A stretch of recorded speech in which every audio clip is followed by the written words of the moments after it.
automatic shot to advance to the Eastern Conference Finals. Kawhi Leonard, of course, led the Raptors to a win over eventual MVP Giannis Antetokounmpo and the Bucks. Then Kawhi won Finals MVP as the Raptors prevented the Warriors from winning their third straight title. So Perk, now it's important to remember that game was tied at the time. So if Kawhi hadn't made it, the game would have gone into overtime.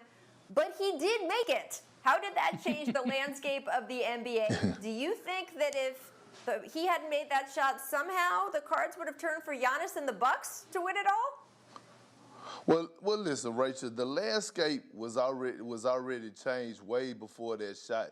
The landscape was changed when they acquired Kawhi Leonard, because one word comes to mind when I think about the Toronto Raptors and Masai Ujiri: risk. They took a risk in getting Kawhi Leonard, knowing that he was on his last year of his deal and that they possibly could lose him.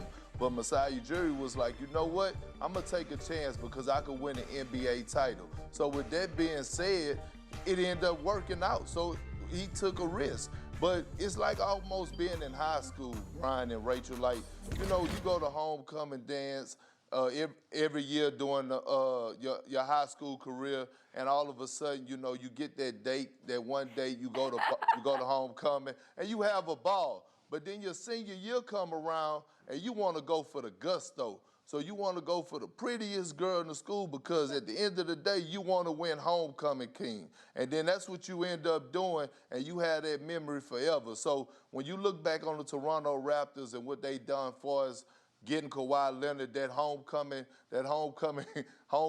queen king type dude, they won, and they're going to be talked about for the rest of their lives.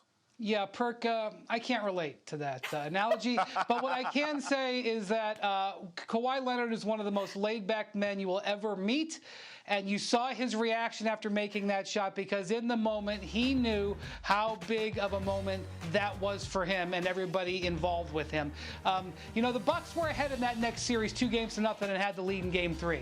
So, yes, it could have changed history because they ended up with the best player having to go up against him, but I have no sad feelings for the Bucks. What I will say is I think that this game was going to get won by the Raptors in overtime anyway, and we would end up with the same champion, not to take away from the moment. Well, look, to your point, though, whether the Raptors won on that shot or another one, Perk, I do think that the influence of the Raptors winning the title last year is it is encouraging general managers to take that risk more often.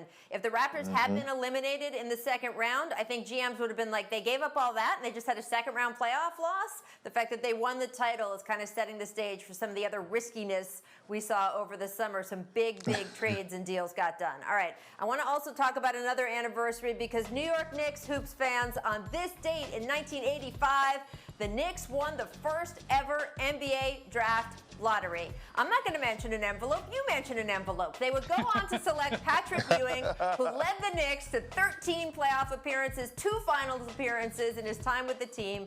Looking at the teams now, Brian, with the worst records this season, who are the New York Knicks of right now? Who most needs to land the top pick? Not who's most likely. We know the Warriors are in the pole position, but who needs the most to land the top pick? The answer is the same. The answer is the same. The 2 worst teams, the Cavs and Warriors, because both of those guys need big men, and this is light on big men, heavy on guards in this draft. If you're the Knicks, a team who needs guards, you can be okay getting the 3rd or 4th pick. If you're the Cavs or Warriors, you want to get James Wiseman, you might need to have that #1 pick. Well, listen, Brian, I have to disagree. The New York Knicks are saying they're looking for a star. Well, I tell you what, they could draft one, and they could draft one in the kid called LaMelo Ball. He is a star in the making. He is box office. And, Rachel, you know this is one of my favorite times of the year because I'm able to study these draft prospects, but I'm not able to watch college basketball. I'm not able to watch college basketball right now because of the pandemic, so I have to go to one of my sources, and I shouldn't be giving this up, but I go to Sports Talk 2319 by Rashard Phillips, and he had LaMelo Ball going to the Knicks, and I'm right there with him. Listen, this kid has played overseas. He's played on a professional level for 2.5 years, and it's time for the Knicks to get that star and not go out and try to trade or sign an old star or a star that's already in the league. Draft one, and that is LaMelo Ball.